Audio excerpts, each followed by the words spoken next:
आइए मेरे दोस्तों, हम पढ़ेंगे कुरिन्थियों के नाम लिखी गई पहली पत्री, उसका 15 अध्याय और मैं आपको 51वां वचन पढ़ के सुना रहा हूं, 51 वर्स पढ़ के सुना रहा हूं। कुरिन्थियों के नाम लिखी गई पहली पत्री 15 अध्याय 51 वचन में यूं लिखा है, देखो मैं तुमसे भेद की बात कहता हूं, हम सब नहीं सोएंगे परंतु सब बदल जाएंगे। और 52 वचन में, और यह क्षण भर में पलक मारते ही अंतिम तुरही फूकते ही होगा, क्योंकि तुरही फूकी जाएगी और मुर्दे अविनाशी दशा में उठाए जाएंगे और हम बदल जाएंगे। मुर्दे अविनाशी दशा में उठाए जाएंगे और जीवित लोग, हम लोग बदल जाएंगे और उठा लिए जाएंगे। ये कब होगा? तुरही के फूके जाने पर। ये कौन सी तुरही है? अंतिम तुरही। अंतिम तुरही के फूके जाने पर पलक मारते ही होगा क्या दोस्तों? मुर्दे अविनाशी दशा में, जो मसीह में मरे हैं, वे अविनाशी दशा में उठा लिए जाएंगे और जीवित लोग बदल जाएंगे और वे भी उठा लिए जाएंगे। इसे ही रैप्चर कहते हैं। कलीसिया के रैप्चर के विषय में बताया जा रहा है कि कलीसिया के उठा लिए जाने के लिए एक तुरही फूकी जा रही है और उस तुरही का नाम है अंतिम तुरही। दोस्तों, प्रकाशित वाक्य उसका हम 8वें वचन में देखते हैं।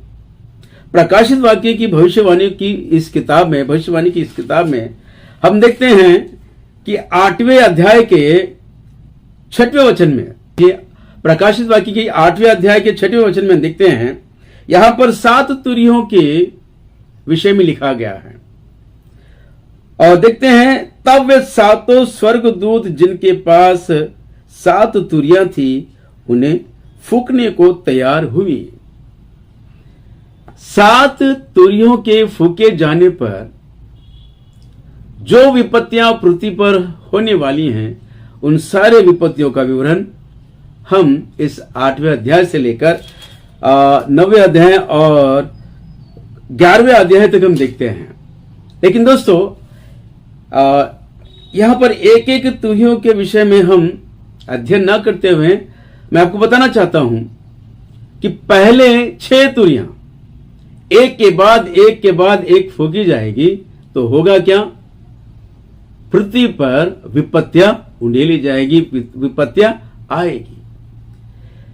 6 तुरहियों के समय काल में पृथ्वी पर विपत्तियों पर विपत्तियां आती रहेगी, एक के बाद एक। 6 तुरहियों के फूके जाने पर पृथ्वी पर विपत्तियां ही उंडेली जाएगी।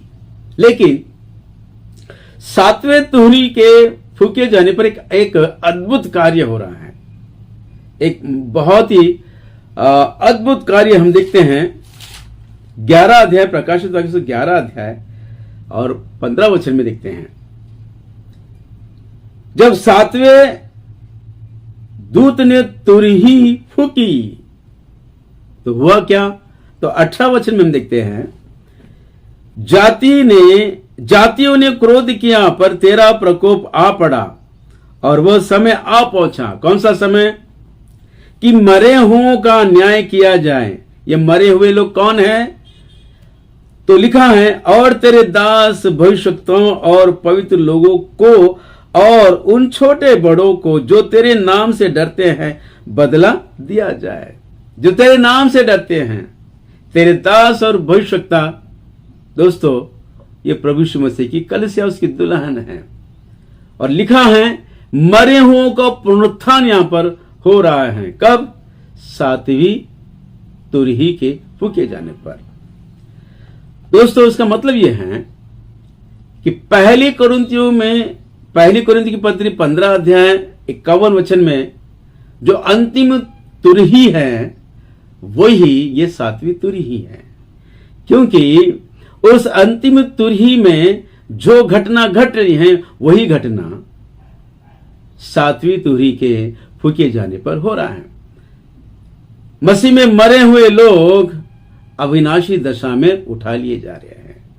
और उसी प्रकार हम देखते हैं थिस्सलुनीकी की पत्री उसका पहली थिस्सलुनीकी की पत्री उसका 4 अध्याय और 16 वचन में हम देखते हैं, यहां पर परमेश्वर की तुरी है और इनके इस तुरी के फूके जाने पर भी वही घटना घट रही है जो कुरिन्थियों की पत्री 15 अध्याय में कहा गया है और जो प्रकाशित वाक्य के 11 अध्याय 15 वचन में हुआ है, वही घटना यहां पर भी हो रही है।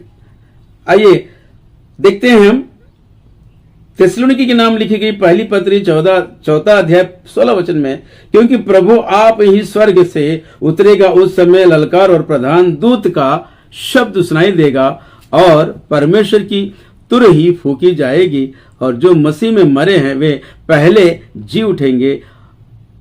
तब हम जो जीवित और बचे रहेंगे उसके साथ बादलों पर उठा लिए जाएंगे कि हवा में प्रभु से मिले।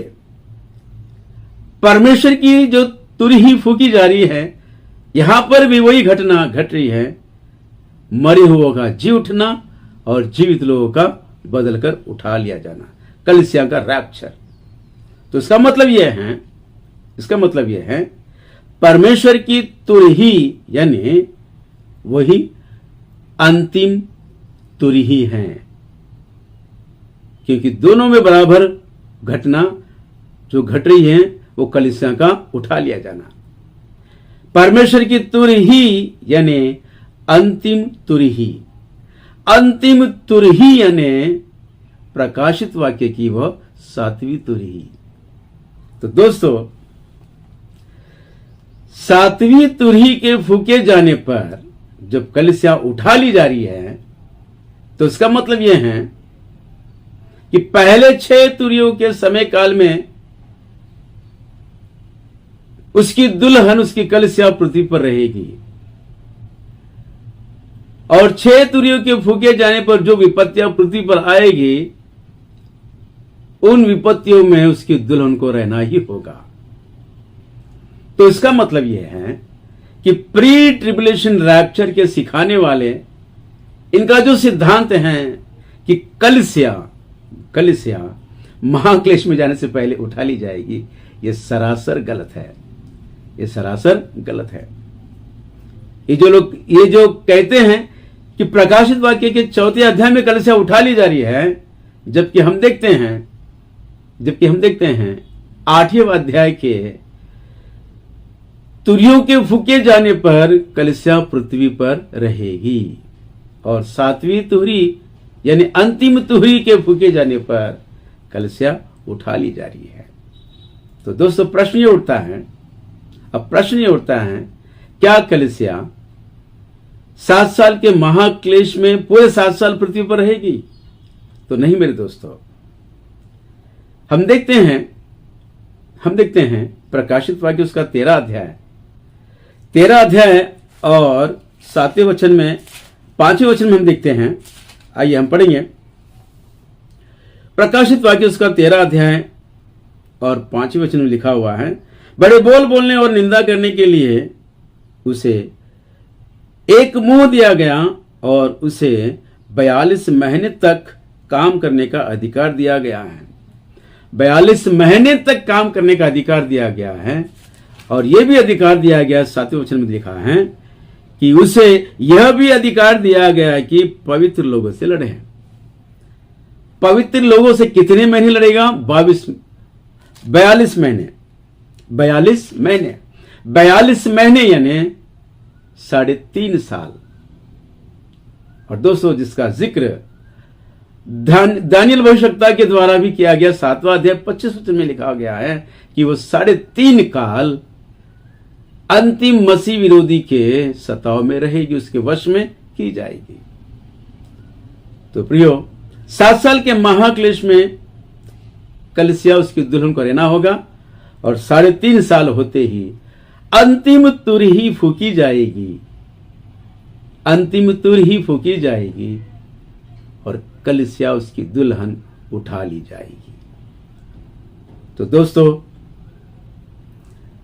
सभी सुनने वालों को मैं फिर एक बार बताना चाहता हूं कि 7 साल के महाक्लेश में कलीसिया को रहना होगा इसका मतलब ये नहीं कि आप हिम्मत हार जाइए। हमारा परमेश्वर वो हमें ना कभी छोड़ेगा और ना ही कभी त्यागेगा। उन 7 साल के महाक्लेशों के दिनों में 3.5 साल जो उसकी दुल्हन सताए जाएगी, उन सताओं में वो हमारे साथ रहेगा, हमें बचाए रखेगा।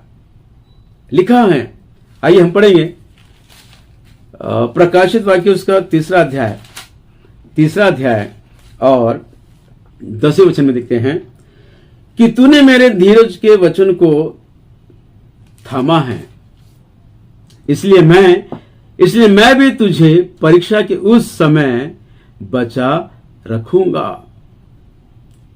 परीक्षा के उस समय मैं तुझे बचा रखूंगा जो पृथ्वी पर रहने वालों के परखने के लिए सारे संसार पर आने वाले हैं। जो पृथ्वी पर रहने